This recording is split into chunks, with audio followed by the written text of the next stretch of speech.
In this video, I'll be showing you how to use curved guidelines to help you accurately draw faces. And on this channel, I'll be sharing art techniques, art business advice, and products reviews. So do consider subscribing.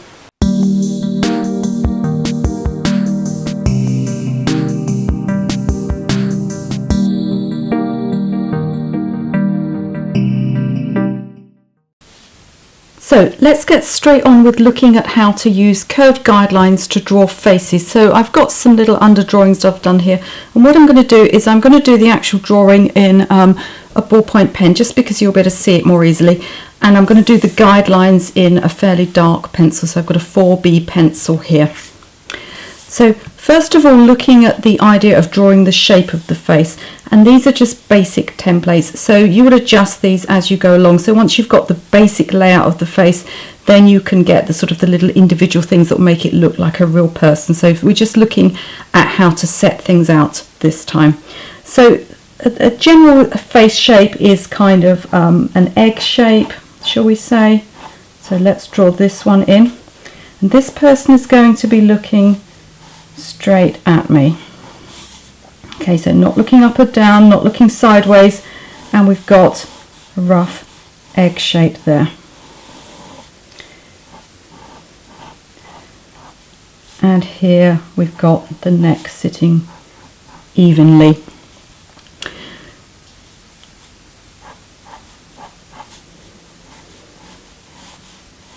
Okay, so the rough proportions of a human face is that the eyes are about halfway down the head. So this is much lower than people think. So most people start drawing and they put the eyes far too high, because it's human nature that we look at people's faces and we think the eyes are very high up, because that's the first thing we look at. We don't really notice people's foreheads, but actually the eyes are only about halfway down. So what we're going to do is we're going to put that guideline in halfway down for the eyes. Now the nose is about halfway between the eyes, the eye line, and the chin. So we're going to put another guideline in for the nose, and I'm curving these slightly. The reason we're going to be using curved guidelines is because the skull curves. Okay, so I've seen drawing tutorials where they use dead straight lines to line up the eyes. It's not going to work for you because people's heads aren't flat. Okay, so the next guideline is the one for the mouth, and this goes about halfway between the nose guideline and the chin, so you're dividing each time. Okay, so once we've got those in, it's easy then to position the eyes. Now it's really important, particularly for eyes, to get these curved guidelines, because if you don't, what you're going to find is you'll naturally try and put your eyes along a straight plane, and they just won't look like they'll probably be one was higher than the other, and it's just not going to look right for you. So let's get a bit of an idea of perhaps of eyebrows here, some eyes going on, okay, and a bit of nose, and then the lips, and everything sits around this center line. Now the center line in this case is just straight down the middle, because this person is looking straight at us. And once you've got these proportions right, you can, of course, you can go in and adjust the actual face shape. You can also do things like put ears in. They tend to start somewhere between the nose and the lips, but that varies depending on the person. So it's easy just to get these proportions right first and then adjust for the individual person. And you could just take a line across and see from your person or from your photograph where these things line up. Hair can go on afterwards. Remember to take it up a little from the line of the skull, because even people with very flat, very straight hair, it can't sit at the same level as the skull. It has to, it has to have a bit of room. Okay, so there's our first person and looking straight at us. So what happens then if somebody looks up or looks down? So the next one I'm going to do is somebody that's looking down. Now the first thing that happens is the head becomes more squashed. It becomes rounder because heads aren't evenly circular. So when you're not looking at the front, when you're looking from the top, you're going to get a fatter shape. And this goes either way up actually. From the bottom the same thing is happening, because you're still seeing that foreshortened view and seeing the top of the head. Okay, so the shape of the face is rounder. they're still keeping their heads straight even though they're looking down, so our centre guideline will still be straight, but these other guidelines have moved. What's going to happen is they're going to become foreshortened, they're going to become squashed in the lower part of the head there. So the guidelines are actually, in this case, going to move down. Not only are they going to move down, but they're going to face downwards. So we're going to do this with them. So we're still drawing the eyes, the nose and the mouth, but they're going to take up less of the headroom and they're going to be lower on the face. Another thing that's going to happen is you're going to see with this one, with the person putting their head down, you're going to see less neck, so the neck is going to be a little bit shorter there.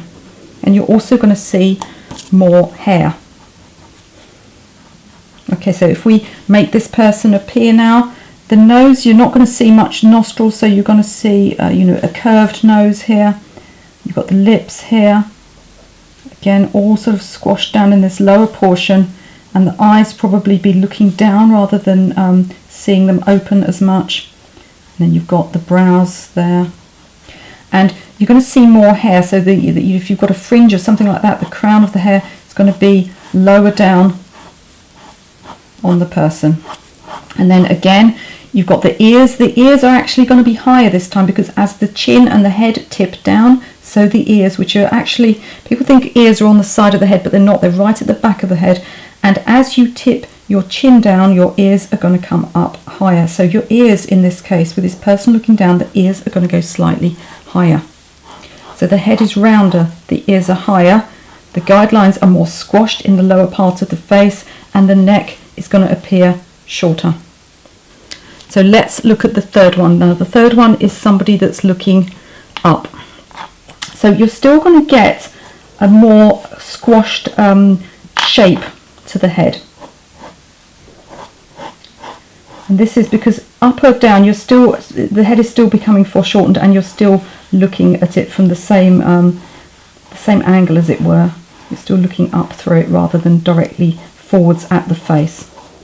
Okay, so your head is still going to be more squashed, but actually, if somebody's looking up, you're going to see a lot more neck. So their neck is going to be extended, and you're going to see more of that neck. And then we come to the guidelines. So again, this person is looking straight, but they're looking up. So the center guideline is going to stay in the middle. But these guidelines this time, instead of being condensed in the lower part of the face, they're going to actually move up and become more spaced out. So we're going to move this guideline up above halfway now, because the person has tipped their head up. Okay, and we're going to move these guidelines up. So when it comes to drawing the person, then we've got somewhere to put the eyes.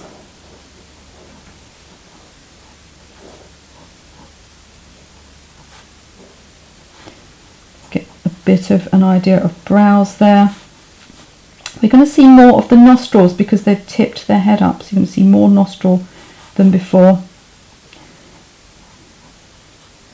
And even if the mouth curves upwards, it's still going to be following that central line. So when you look at faces, it's important to study them really carefully, because they can be deceptive. Somebody can be looking up with their eyes but tipping their head down. They can be turning their face one way but their eyes another way. So it's important to look at the actual positioning of the head, not just the positioning of the features. So again, you're going to have less hair showing here, and if there's a crown to the head or a fringe, it's going to be further back, so you're not going to see that much of the hair there, far less than this one where you see all of this here. As the chin tips up, so the ears end up going downwards, so your ears are going to be lower on this one.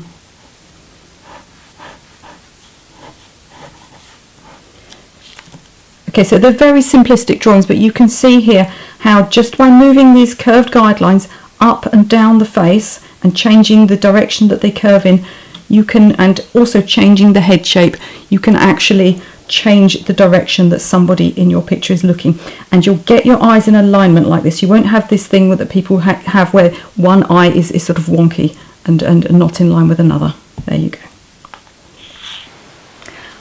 So I really hope you found that video useful, and in my next video I'm going to be showing you how to take this technique a little bit further and use those curved guidelines to draw people that are facing to the left or to the right.